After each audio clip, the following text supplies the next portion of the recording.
झारखंड में शराब घोटाले की जांच अब तेज होती जा रही है। ईडी सम्मन पर सम्मन कर रही है। पहले तो 20 लोगों को सम्मन किया गया है। संयुक्त उत्पाद आयुक्त हैं गजेंद्र सिंह, उनको दूसरा सम्मन भी किया जा चुका है। 4 दिसंबर को पूछताछ के लिए ईडी ऑफिस बुलाया गया है। इससे पहले भी उन्हें एक सम्मन किया गया, लेकिन संयुक्त उत्पाद आयुक्त ने वहां नहीं गए। उन्होंने कहा कि उन्हें ऑफिस से कोई जानकारी नहीं मिली है, ऑफिस से कोई मंतव्य प्राप्त नहीं हुआ है। दरअसल झारखंड में शराब नीति फुटबॉल की तरह हो गई है। 2020-21 से जो नीति चल रही है वो फुटबॉल की तरह बनकर रह गई है। सरकार को उससे राजस्व में बढ़ोतरी हो रही है या करोड़ों रुपया का बकाया बढ़ता जा रहा है, इसको समझने की जरूरत है। जब प्राइवेट पार्टीज काम करती थी, जब निजी लोगों को सरकार टेंडर करती थी और आवंटन करती थी, उस वक्त 2020-21 में करीब 1900 करोड़ रुपए की आय हुई थी। 1900 करोड़ रुपए की राजस्व की आय हुई थी। लेकिन उसके बाद राजस्व वृद्धि की बात कहकर शराब पॉलिसी में बदलाव किए गए। बदलाव करने के बाद जो नई पॉलिसी आई उसमें कई बदलाव, चेंजेस लाते हुए जब उसकी आय की गणना की गई तो वह 1600-1700 करोड़ से बढ़कर के बीच चलते हुए 2100-2200 करोड़ के बीच में चलती रही।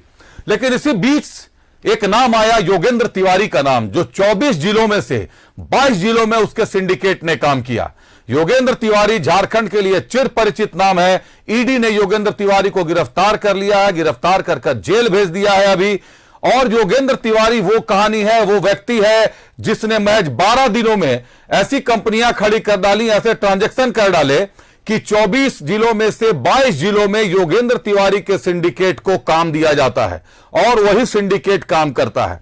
लेकिन शराब पॉलिसी में जो बदलाव किए गए उसकी जद में कई राजनेता आ गए। जब ईडी ने छापामारी शुरू की तो वित्त मंत्री रामेश्वर उरांव के बीच यहां भी छापामारी कर दी गई। उनके घर पर भी, उनके बेटे रोहित उरांव के ठिकाने पर भी की गई, जहां से 30 लाख रुपए की रिकवरी बताई जा रही है। साथ ही साथ देवघर के कई ठिकानों पर छापामारी की गई। कई लोगों से जमीन से संबंधित दस्तावेज मांगे गए। ऐसा माना जा रहा है कि योगेंद्र तिवारी एंड सिंडिकेट ने जो पैसे शराब की नीति में बदलाव कर और अवैध शराब को खपाने के नाम पर जो पैसे वसूले हैं वो अरबों रुपए जमीन में डाले गए हैं, संपत्ति में अर्जित किए गए हैं, संपत्ति में इन्वेस्ट किए गए हैं। अब ईडी इस मामले की जांच कर रही है। जहां एक तरफ शराब घोटाले की जांच चल रही है, वहां दूसरी तरफ जमीन घोटाले का मामला भी आ गया है। और अभी कुछ देर पहले हमने आपको के वर्मा की जो कहानी दिखाई, कहीं अब धीरे धीरे बिजली विभाग में भी ईडी की घुसपैठ ना हो जाए, ईडी को ही बिजली विभाग की अभी जांच की जिम्मेदारी न मिल जाए। बहरहाल पहले देखिए ये रिपोर्ट कि कैसे गजेंद्र सिंह को सम्मन जा रहे हैं और गजेंद्र सिंह सम्मन से कतरा रहे हैं। संयुक्त उत्पाद आयुक्त को ईडी का दूसरा समन। 4 दिसंबर को पूछताछ के लिए ईडी ऑफिस बुलाया। झारखंड में शराब घोटाले की जांच कर रही ईडी ने संयुक्त उत्पाद आयुक्त गजेंद्र सिंह को दूसरा समन भेजा है। पुरानी शराब नीति के जरिए टेंडर आवंटन में गड़बड़ी पर पूछताछ के लिए गजेंद्र सिंह को 4 दिसंबर को ईडी ऑफिस बुलाया गया है। ईडी के पहले समन पर गजेंद्र सिंह 29 नवंबर को ईडी ऑफिस नहीं आए। ऐसे में बीजेपी ने शराब घोटाले को लेकर राज्य सरकार पर निशाना साधा है। जो संयुक्त उत्पाद सचिव थे, आयुक्त थे, उनको ईडी बार बार बुला रहा है। उसके बावजूद जो है सो वो ईडी से भाग रहे हैं, भागते फिर रहे हैं। कब तक भागोगे? एक बार अच्छे ढंग से ईडी पूछताछ करेगी तो तह तक चीजें निकल करके आएंगी। असली इस शराब घोटाले में कौन कौन से राजनेता हैं, कौन कौन से वरिष्ठ नौकरशाह हैं। ईडी ने गजेंद्र सिंह को एक फॉर्मेट भी भेजा है और 5 सालों में उत्पाद विभाग के राजस्व, शराब टेंडर आवंटन को लेकर राजस्व परिषद के पत्रों, टेंडर आवंटन से जुड़े कागजातों की मांग भी की गई है। पूरे मामले पर जेएमएम ने कुछ भी बोलने से इनकार कर दिया है।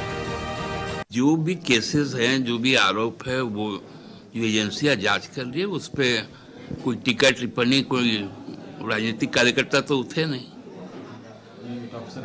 हाँ, तो अब उनका या तो उनके वकील बात करेंगे या वो खुद बात करेंगे। मेरा कोई इस पे कमेंट नहीं। झारखंड में शराब घोटाले की जांच कर रही ईडी ने एक साथ 36 ठिकानों पर छापेमारी की थी, जिसके बाद शराब माफिया योगेंद्र तिवारी को गिरफ्तार किया था। लेकिन पुरानी शराब नीति के जरिए टेंडर आवंटन में घोटाले के मामले में ईडी के समन पर संयुक्त उत्पाद आयुक्त गजेंद्र सिंह पेश नहीं हो रहे हैं, जिसे लेकर सियासत गर्म हो गई है। न्यूज़ 11 भारत के लिए रांची से राजेश कुमार की रिपोर्ट। संयुक्त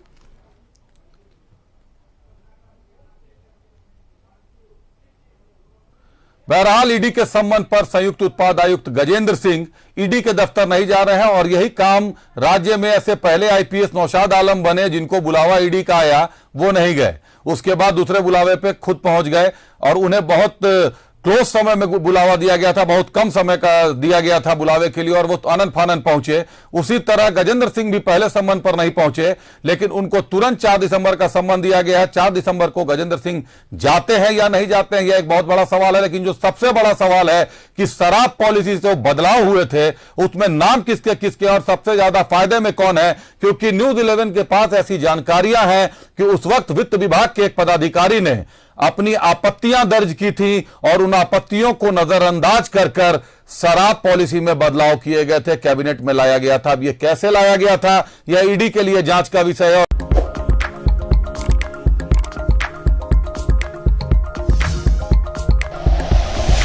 like and share videos, subscribe करें हमारा चैनल और प्रेस करें बेल आइकॉन। न्यूज़ 11 भारत, सच है तो दिखेगा।